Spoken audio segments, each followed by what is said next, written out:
You're tuning into the Journey to Your Best Self podcast, where we explore the past holistic well-being, personal growth, and living a fulfilling life. Each episode, we bring you insightful conversations, practical tools, and inspiring stories to help you integrate your mind, body, and spirit on your journey to becoming your best self. Let's dive in and embark on this journey together. And welcome back to the Journey to Your Best Self podcast. As always, I'm your host, Brian O'Neill, joined by my sister, clinical hypnotherapist, certified life coach, and yoga instructor, Tara O'Neill. Hi, Tara. Hello.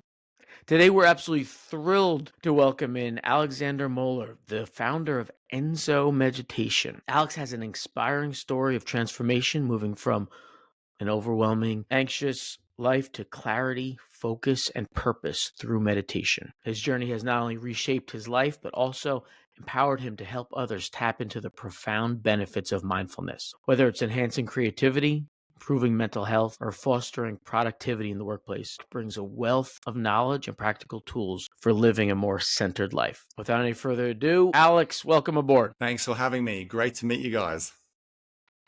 Yeah, Absolutely. it's a pleasure. Thanks for being here. Thanks for the work you do, and we're excited to dive into how you got here, and what you do. So let's start with the basics. Yeah, for How sure. did Yeah, can we get a little find bit of your way to how did you find your way to meditation? Yes, exactly. Yeah. So I've always been a dabbler, always dabbled into meditation, tried different things throughout my life over, 20 years. But it was only, it was 5 years now. Time flies since 2020. It was only 5 years ago that I really felt the need to practice it on a more regular basis. I experienced paralyzing anxiety at some point early on in 2020. That was even pre-COVID, really.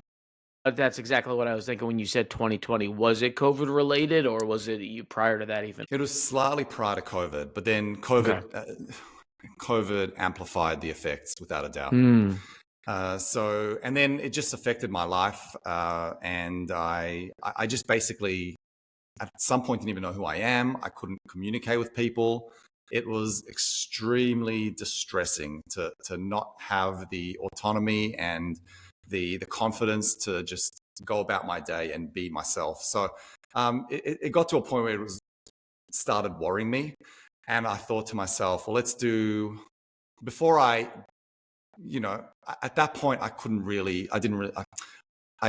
didn't really see a psychologist. I should have really, but, and I thought that before I start, looking into medication, I thought, let's just try something that's a little more natural.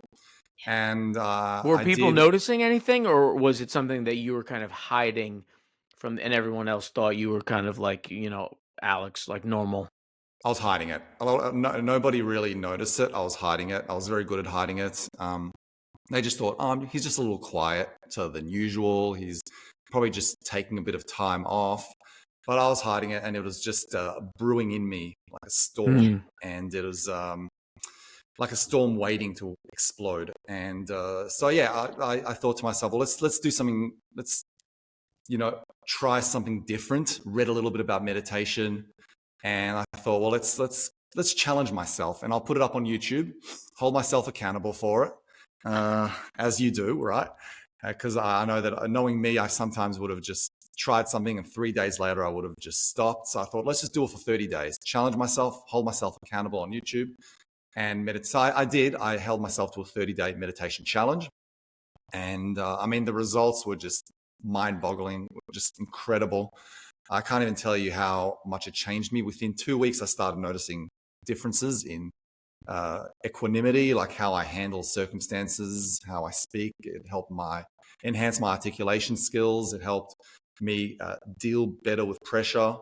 It helped me manage my anger, because anger in many ways is our body's response to anxiety, right? It's our body trying to cope with anxiety, so we get angry. So I just basically everything just calmed down, and I just achieved this greater sense of clarity from it. And by day 30, I was a changed person. It was incredible. You reach that point, and I tell my students, you reach that point where it's like an aha moment, right?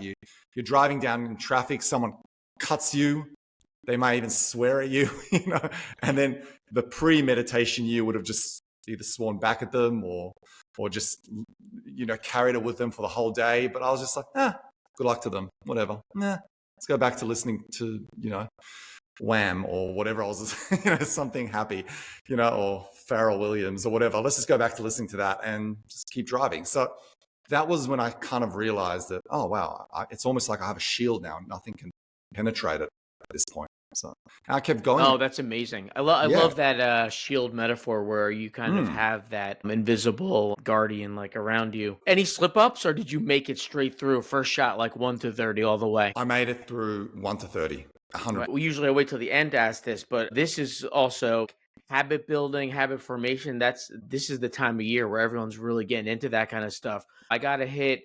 Was it a timing thing? Did you have a schedule that I'm going to do this before I do anything else during the day? I'm doing this during my break. You have a reminder system. What was some of the secrets that got you through to 30? So I read an interesting book. Well, it was lockdown, so I kind of lost my work at that time. I was working in film production, and I lost, just basically I was out of work. So I had a lot of time on my hands, and I was at that point, I wanted to dedicate more time to just writing more scripts and just doing things that, may, when I'm out of lockdown, help me further my career. So, but I read an interesting book by David G, who is actually, I think he's a New York guy, and it's called Secrets of Meditation. And in the book, he advises that you meditate anywhere in between 5 a.m. and 7 a.m. and then 5 p.m. to 7 p.m. For 30 minutes in the morning and 30 minutes in the evening. So effectively an hour a day. So I was like, let's just follow that schedule. So I made it a point to meditate every morning between those hours and every evening between those hours. And, having the gap, just setting a window is also good because it puts less pressure on you to have to commit to an exact time. And so yeah, I did that and threw myself into the deep end. Yeah. That's amazing. That's huge. That tip right there, the window is really big. So we want to be specific when we're setting goals, we want to be specific, but we want to give like a little bit of leeway. So for example, if we want to work out, instead of saying like 6 days a week, we say 5 to 7, so that's perfect. Like same, very similar. It's like, you have to do it, but you're kind of giving yourself a little bit of wiggle room. That's huge. So I definitely want to dive into the meditation, but I want to backtrack to something that you said really that, I think is a big issue. I did it as well. Men do it a lot, but hiding the anxiety or the depression or the mental symptoms of not being okay. Can you talk a little bit about, was it a stigma? Was it a fear? Did you not even really think about it? Or just, of course, I wouldn't share this. I know for me, when I was going through a lot of, overwhelm, anxiety, I was just so used to always kind of covering up that, like, nobody wants to talk about anything negative. Nobody wants to hear if you're not doing well. Like, you just kind of smile and nod. For you, can you talk a little bit about, now looking back, what was going through your mind in terms of not reaching out to somebody? Yeah, that's a very good point, because I think it may also come with being a man. Sometimes you feel a little less inclined to share your emotions with other people. Sure. In my case specifically, I felt like I didn't want to burden people with my problems. I felt like, well, what's really the point? I mean, I have to deal with this on my own. I didn't understand the value of just confronting those emotions and letting them out, and talking with someone about it, and through that dealing with it. I never really, and it could have just been something that I've acquired over the years. Just like a habit that I've formed that has unconsciously led to me not wanting to talk about it. So I think that's a big part of it. I never really saw the value in it, and I didn't want to burden those around me. And plus, I was like, what are they? How are they going to help me? I mean, what are they going to say? That was part of my thinking. I suppose, which is why now I'm a big advocate for seeing a psychologist. I think it's such an important thing. If you don't want to put that burden on your friends, just go speak to someone, let it all out, and it's an amazing outlet, regardless. So yeah. Yeah, I agree. I agree. Now, and I just love, thank you for sharing that. as a Sure. man, thank you for, kind of giving giving people the okay, giving men the okay to reach out to a counselor Mm. or therapist or coach. Yeah, and it's such a shame there's a stigma attached with that. I mean, it's so important. Ultimately, it's just talking to someone. That's all it is. There's nothing wrong with it, and I think that the last 6 months I've been going through a period of grief, and I don't know what I would have done if I didn't have certain people in my life to talk to, and if I didn't have a psychologist to talk to. I mean, you can meditate 8 hours a day, which, by the way, I did once. I meditated for 8 hours straight once. But you can Yes. you can do that for as long as you want. You can do all the exercise, gratitude, journaling. But at the end of the day, we're social creatures, and the most therapeutic thing that we can do is just feel like there are people around us to support us. It's just innately in us to be like that. Yeah, that's Yeah, that's actually a good transition because I have to ask about that since we're on your feats of endurance. I mean, I don't even know. That's like a challenge or something. That's like a fast that's crazy or something, that 8 hours. How is it different than trying to do a consecutive day challenge? Have you ever done anything like that before? Have you ever trying to equate it to something like Really running a equate it to anything. marathon or The only something? Like thing, yeah, what? that's right. The only thing you can equate it to is a marathon, except that if Okay. you're doing a marathon, you'd presume that the person would train up to the Yeah, marathon. that's true. Like, you don't You just know? get up and I'm running a you 10K went in from Yeah, 2025 and you do out of it on January nowhere. 3rd. Yeah, that's Yeah. true. Yeah, you And I have know to went from someone build actually 3 towards did it. miles that. to 26, right? You went from Yeah, like 3 exactly. miles So you to build your 26. way up. Yes, Right. exactly. Yeah. Love it, love And it. Can you the tell us yeah. what the 8 hour challenge was, and also Vipassana? I actually just watched your 8 hour challenge, but can you, to our Oh, you viewers that watched it? aren't super not the whole 8 hours, but Yeah. the But you're recap and the aware of it. fast forwarded part, Yeah, but yeah. a very impressive. But yeah, to our listeners, can you talk about just really briefly what Vipassana is, and Yeah. then take us a little bit through what happened during those 8 hours? Like how So how how do you even do it? Just imagine people don't even realize that you have to sit in one place for 8 hours. 100%. Well, the first thing I would say is don't do it. I do not recommend doing it. Honestly, I mean that no matter what you want to do, it's just not worth it. I just don't think unless you are trying to achieve a certain level of enlightenment, I don't think it's necessary. I really don't. And I think just like with anything, I think meditation is best done in moderation.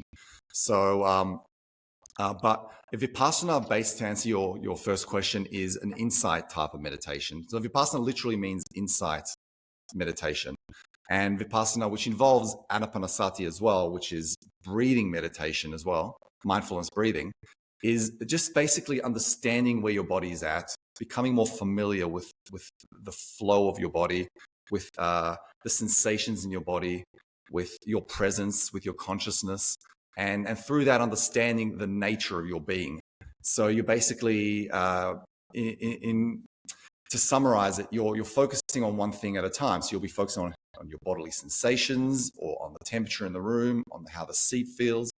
And you may also be focusing on your breath, on how the sensations of the air flow in and out through your nostrils, or on how your body moves when you breathe, or if one nostril is more blocked than the other. So there are like a million different ways in which you can just focus on these things. And you do that for a certain amount of time. But that's the hard bit, right? Because focusing on your breath consecutively, you can't do that, right? And that's where a lot of people give up. They think that they can just focus on their breath for 30 minutes straight, which is impossible. Not even Olympics meditators can do that. So you have to start doing this with the expectation that you're going to focus on your breath, but thoughts are going to come in within 5 to 10 seconds. A thought's just going to seep in. And you're not even going to notice it, right? It's just going to be so organic. You're just going to be, suddenly the thought's there and you're caught up in the thought. And the skill in this meditation is to notice that the thought's there. You just noticed it and go back to your breath. And effectively, ultimately, what that does is it helps you create this habit of noticing when thoughts arise and differentiating between what is a thought and what is reality. Because ultimately, when we are angry, anxious, or depressed, we are just so caught up in the thought, we don't even understand that we're in that thought. And oftentimes the thought doesn't even make sense, right? It's not even real. It's just something that we've created in our minds.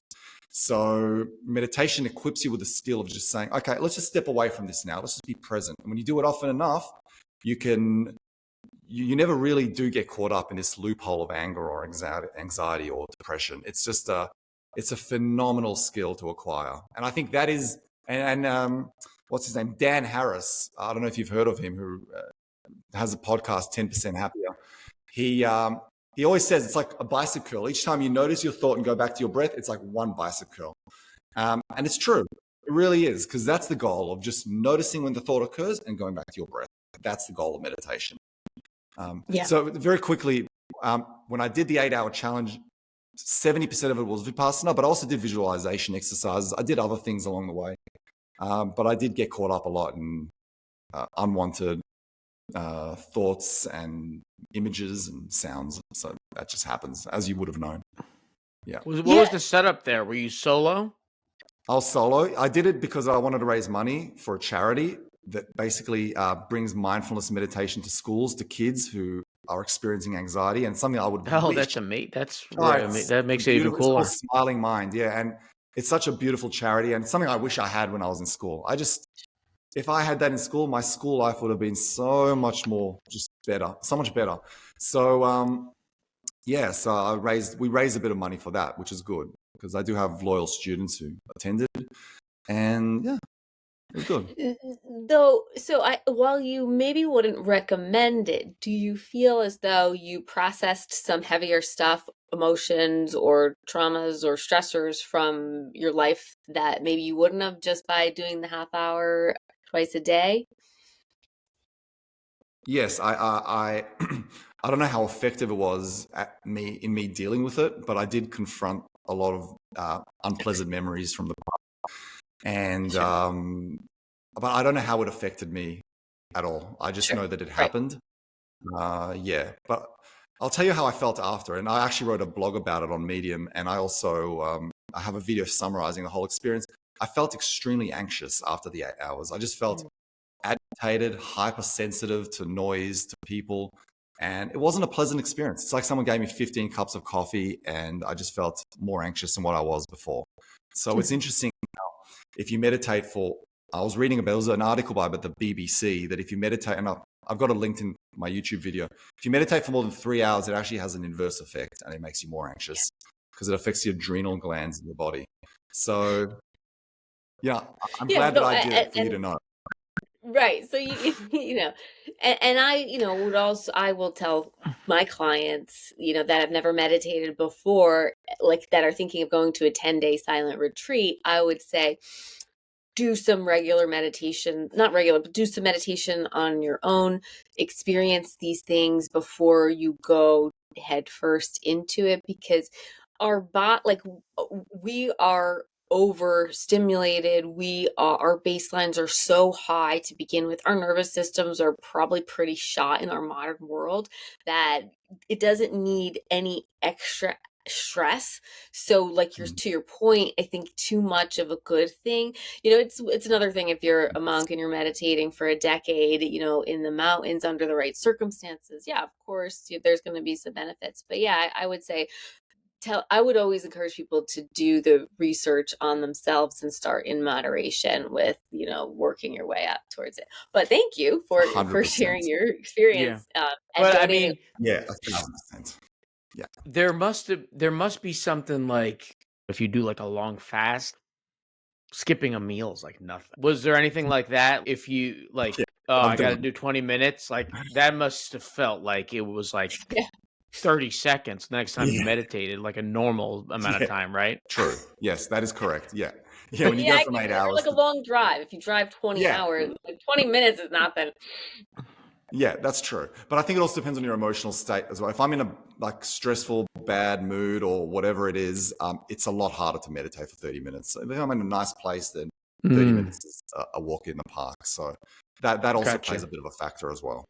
One thing I love and I really want to get into, because it's one of the things that I'm really interested in, is this idea that I had in another life when I was going to school and thinking about psychology and things like that. I always would question like professors about how so many people go to therapy and things like that. But what if people that were typical or normal or on the big part of the bell curve, what if they did it? Could we make them like super happy or something? You know what I mean? Instead of just getting to the baseline. Yeah. This analogy is going somewhere. You have this idea of unlocking superpowers. So it's not like just Yes. meditating to get to, I'm really struggling, I'm down, I can't focus, I don't have control of my emotions and I need to get centered. So let me just get back to baseline. But you have this idea unlocking, taking things to the next level. So can you talk about how meditation can be used for that as well? 100%. And it's actually, I'm working on a course as we speak, which I'm about to release this month.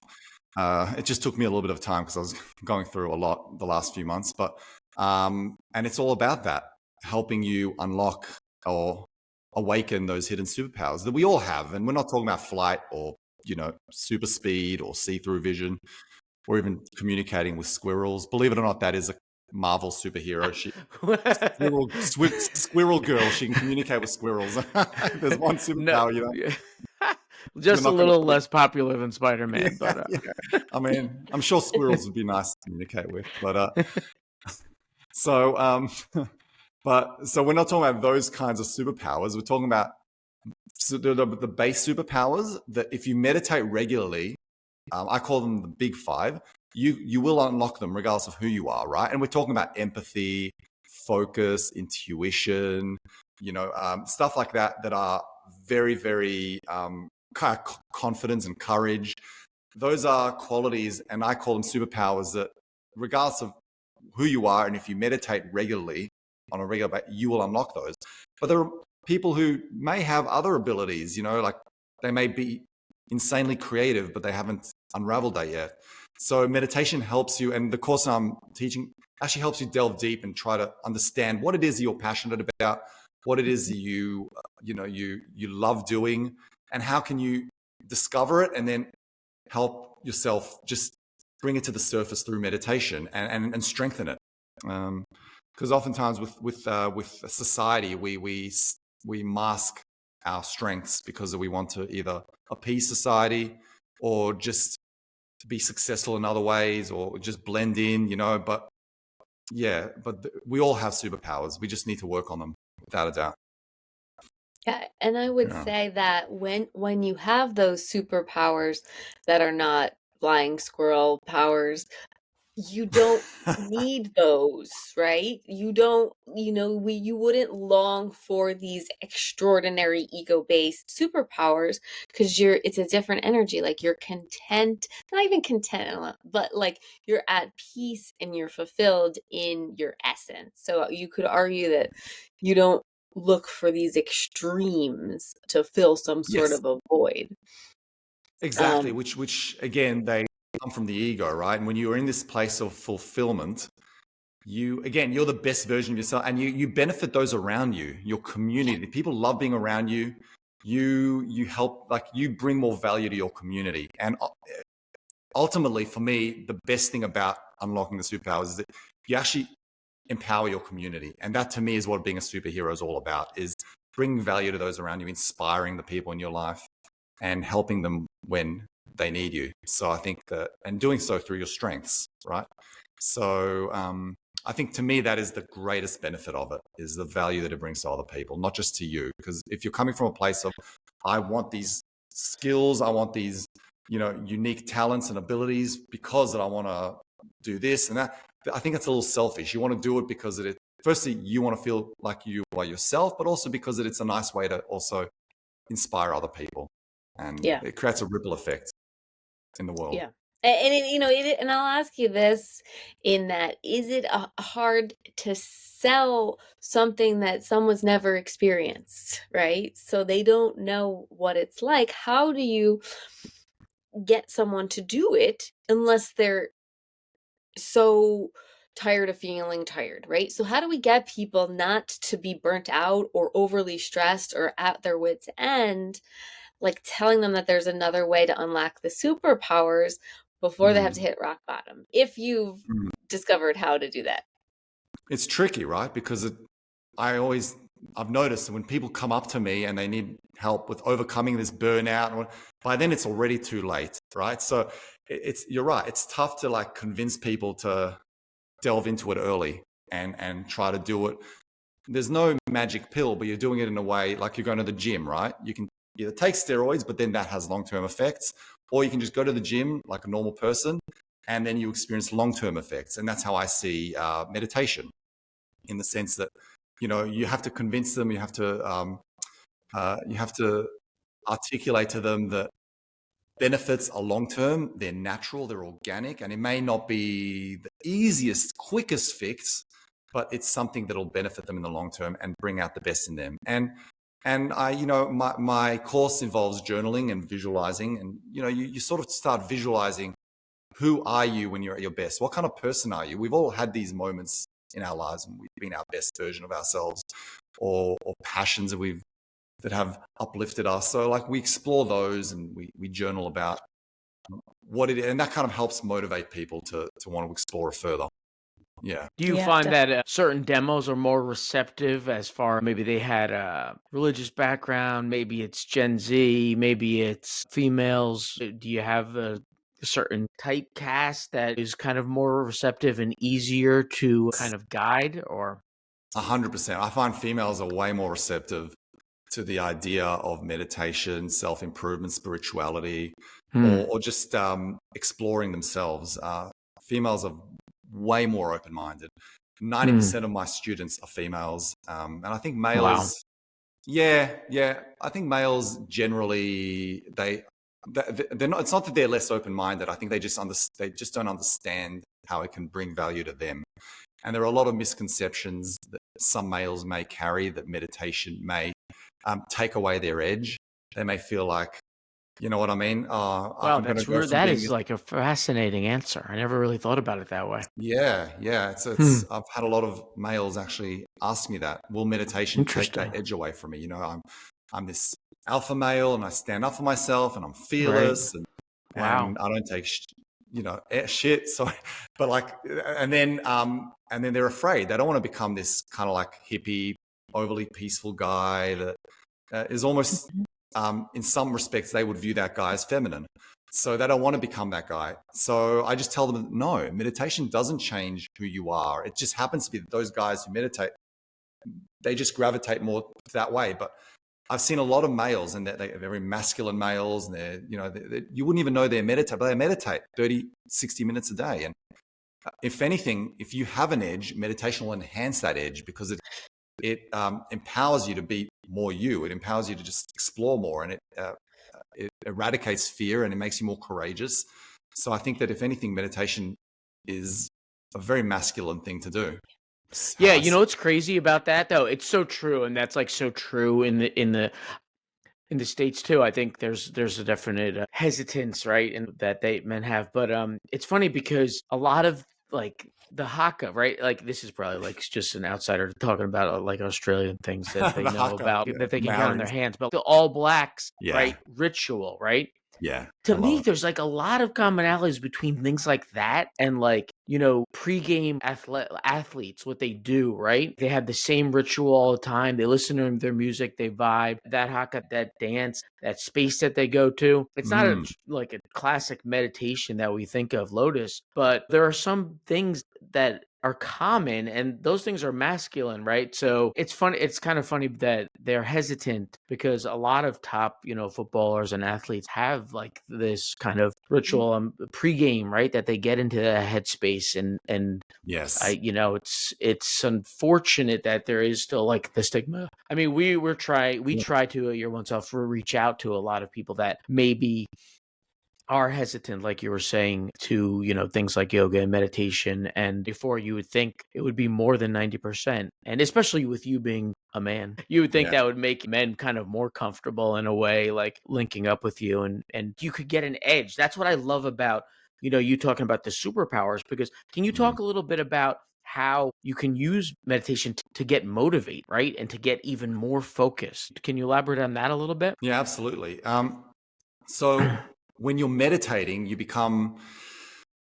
Well, firstly, it helps alleviate stress, right? And when you are less stressed, when you're more calm, when you are more detached from those thoughts, those crippling thoughts, those negative thoughts, those negative habits, when you are less angry, when you are, less fearful, when you are overall more open to just exposing yourself to challenges, that is motivating. That's extremely motivating to be in that headspace, to be in a space where you're not afraid to step out of your comfort zone, and you have this faith in yourself. You know that no matter what happens, no matter what challenges or curveballs may come my way, I trust that I'll handle them accordingly. And I found that for me personally, prior to meditating, I would be too afraid to tackle on challenges because I wouldn't trust how I would handle the situation. I wouldn't trust how it would ensue, or whatever would happen.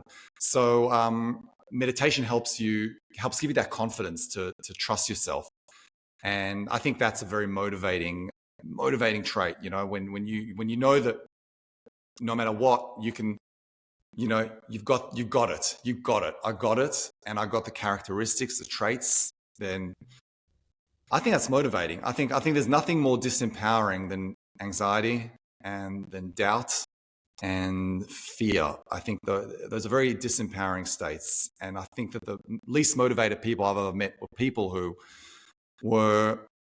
don't work on themselves, and people who are just so caught up in this grind and in trying to appease anyone but themselves.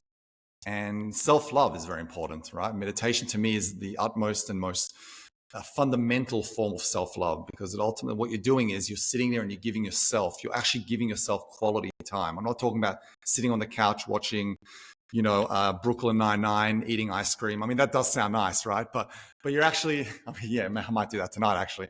But it's more about just sitting there and just giving yourself this brain massage, and it's amazing. It's the best thing you can do for yourself. So yeah. Yeah, Excellent. Great answer. that's Tara, go ahead. I think, right, the self-love and the self-care movement is even, it's targeted towards women a lot of the time.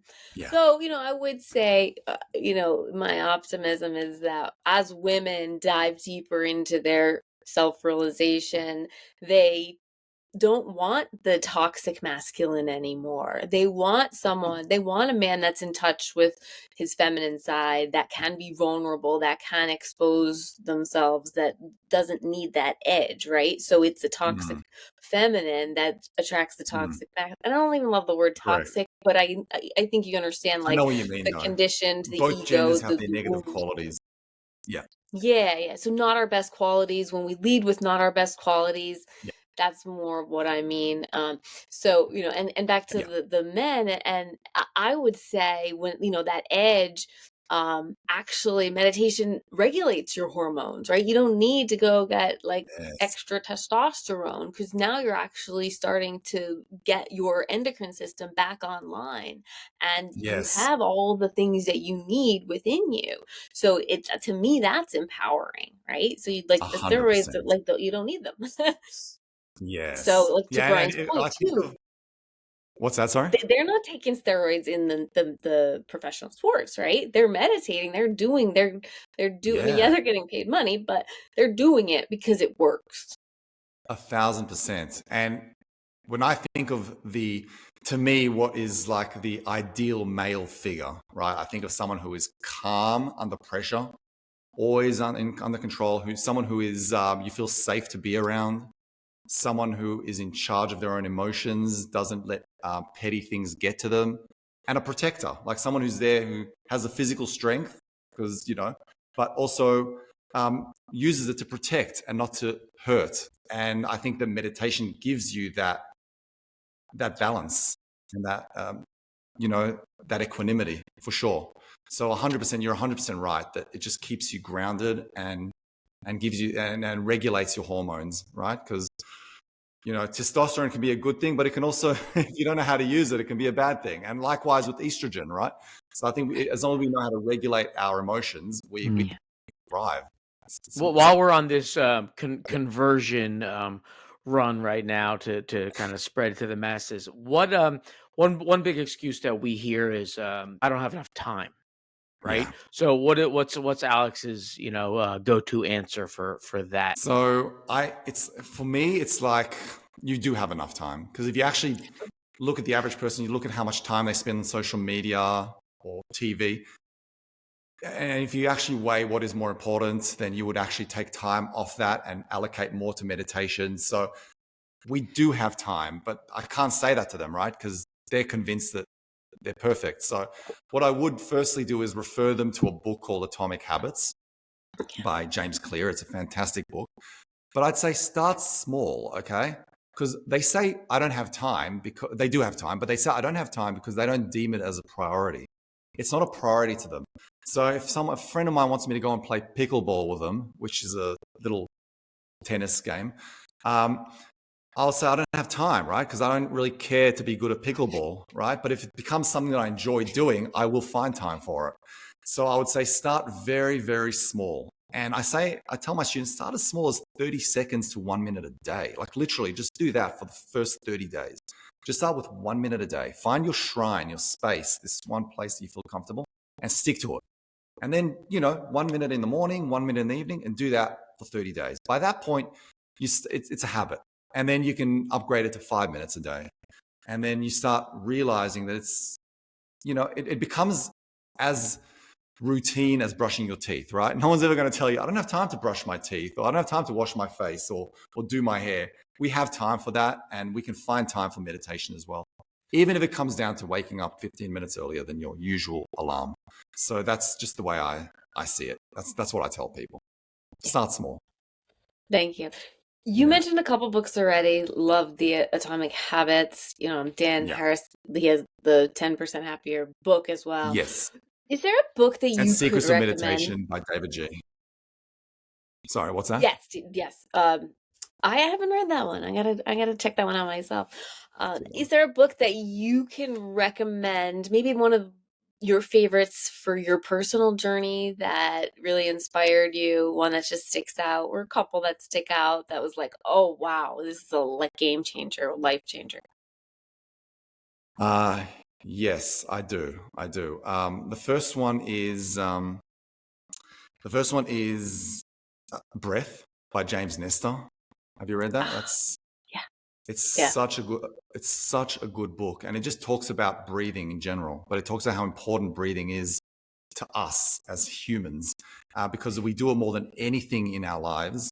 Like we don't do anything more than we breathe, but we don't know how to do it well. So he just talks about how to breathe and the mechanics and the psychophysiology behind breathing. And I've learned so much from that book in terms of different ways to breathe, and I use them in my workshops as well. The second one, it evades me. It's called The Four Agreements. The Four Agreements. Have you heard of that one? By Yes. Miguel Ruiz. It is honestly one of the best books I've read in recent times. It is so good, and it just talks about 4 fundamental principles that you can apply to your life that will just not only enhance your life, but enhance you as a person. And I was going through a bad time when I read it, and it just uplifted me, and it just gave me so much positive perspective.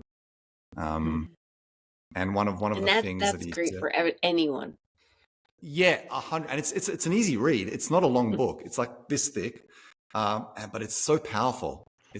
He comes from a family of shamans, like it got passed on from generations, Native American priests. So he has this wisdom that he carries with him, multi-generational wisdom that he carries. But he's also a psychology heavyweight and all that sort of stuff. So I'd suppose off the top of my head, I'd say those 2 books. That's great. Yeah, but if any more occur, I'll interrupt you. Yeah, no, thank you. I always love hearing, because usually we do tie like difficult times in our life, and we have that book that is usually filled with spirit, whatever that might mean to someone, but like it's filled with spirit, just comes alive and helps us through. So thank you. Definitely. Yeah. I think I pinned on Brian's fridge the Four Agreements, a printout of it. Oh, really? Yeah. Don't take anything personally. Always do Yes. your best. Yes. Help me out with the other 2. Make sure your word is impeccable. That was one of them. Okay, And yes. it's interesting. Be impeccable with your Yes, word. impeccable. What is the fourth one? I Brian, forgot what what's the the fourth fourth? one was. We're putting you on the spot. I just no, I'm doing something cool right now. Oh, becoming supernatural.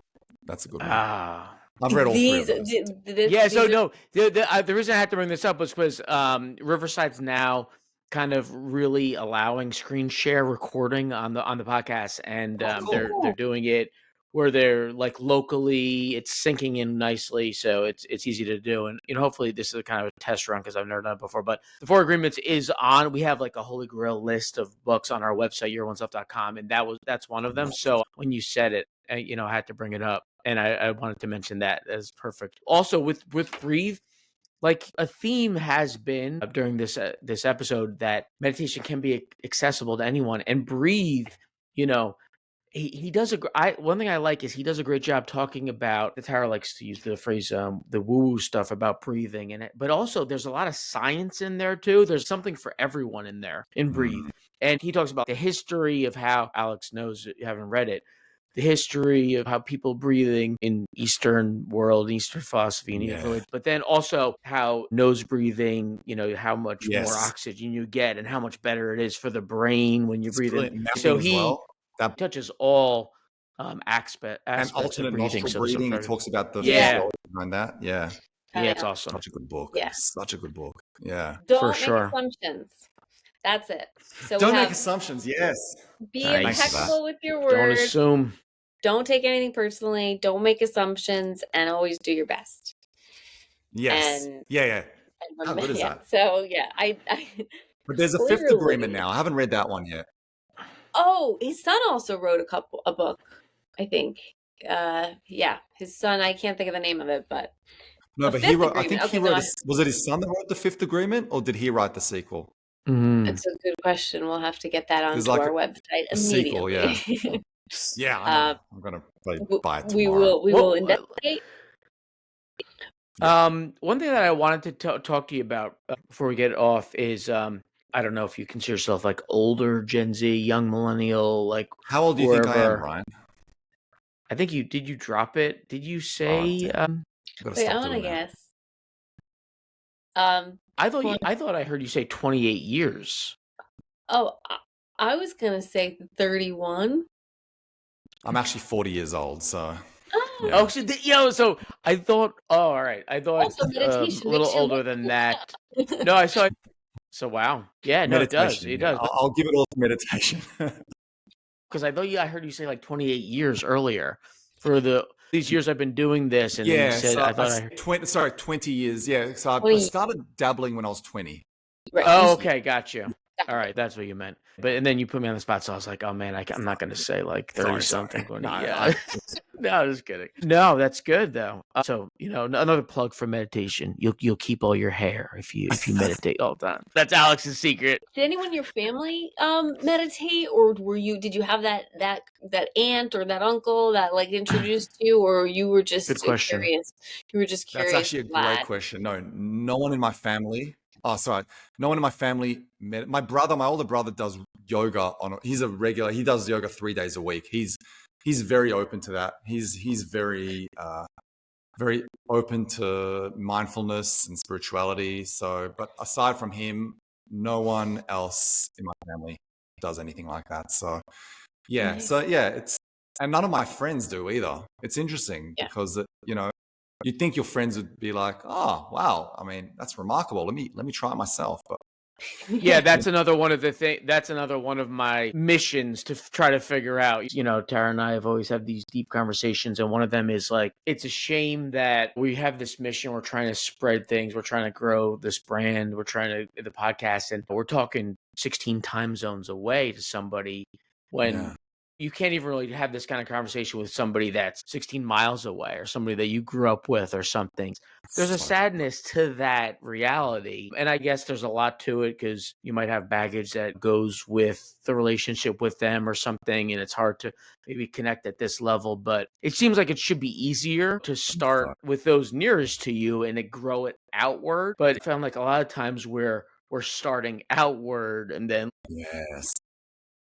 Oh, I didn't even know you were doing this. What, you're into this stuff? And it's like someone you've known for like years. 100%. And if not for those people from the outward world, I don't know how my journey would have eventuated, because I began teaching meditation because I became a huge advocate for it. I wasn't a teacher yet, but I was advocating because I was so amazed by the benefits.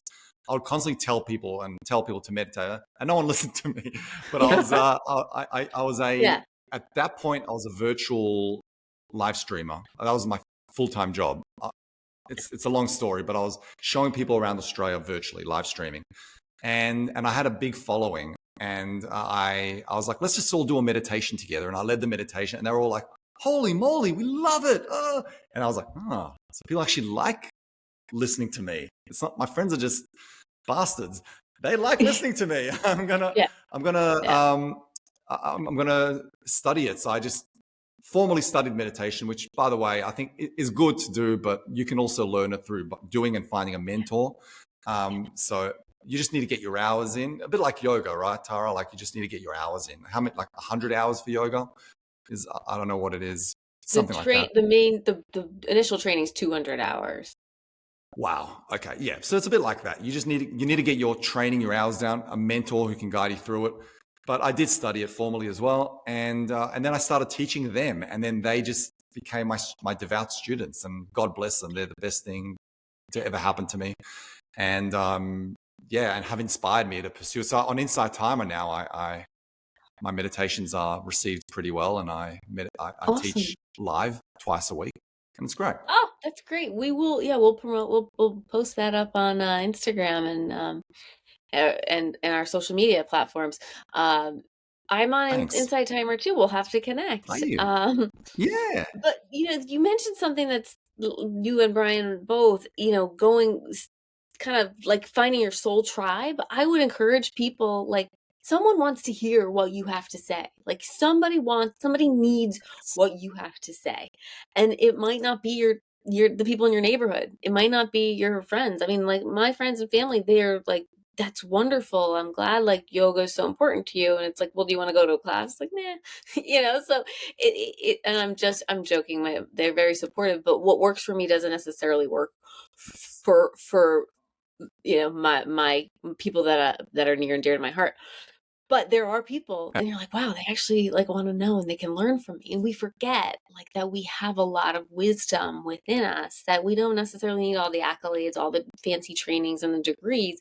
It's that, like you said, get a mentor, do the practice. Like, if you're living a certain way that's in alignment, you will attract people that want that too. So thank you for that. That's a great reminder. I love that. I love that you said that. That you attract the people into your life, and they just come to you because you're living your purpose, and they gravitate to you. It is my motto in life, what you just said. And it's so beautiful, 100%. And your friends, even though they may not be on the same journey as you, they're still great to have around. It's beautiful to have those friends. I mean, they've survived the test of time.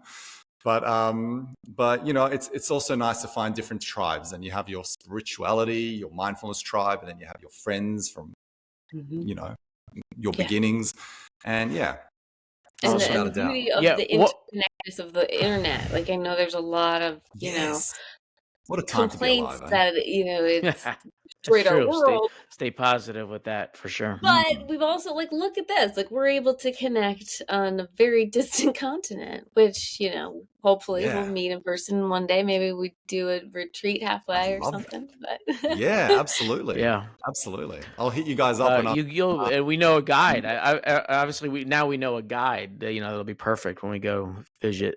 Absolutely. Hey, when you come, one thing that I like to end with, the one thing that I always like to include for our loyal viewers, you've given so much already organically, but what is a non-negotiable? You've done a lot of traveling when you're live streaming and setting things up. You said you've been to LA, you moved around a little bit. If you're not home, if you're away for the weekend, if it's the holidays, your schedule's a little off, what is a non-negotiable that, Alex has to do to keep his rhythm going? Is it the morning meditation? Is it journaling? Is it some kind of diet thing? What's something that you definitely have to get you in the right kind of centered headspace every day? That's such a good question, Brian. So I have a few non-negotiables. Brushing my teeth is one. But when I get up in the morning, We've not had that the answer. first non-negotiable. Ouch. But meditation's the other one, right? Like to me, it's a non-negotiable. It's in the same spectrum as brushing my teeth. Wow. And I also would say that one of my non-negotiables is I try to avoid being on my phone first 30 minutes or just being on the internet first 30 minutes I need the phone for Insight Timer because I use Insight Timer. They've got an amazing timer on there that I love using for my meditations. I meditate. I don't listen to guys. I just do it on my own.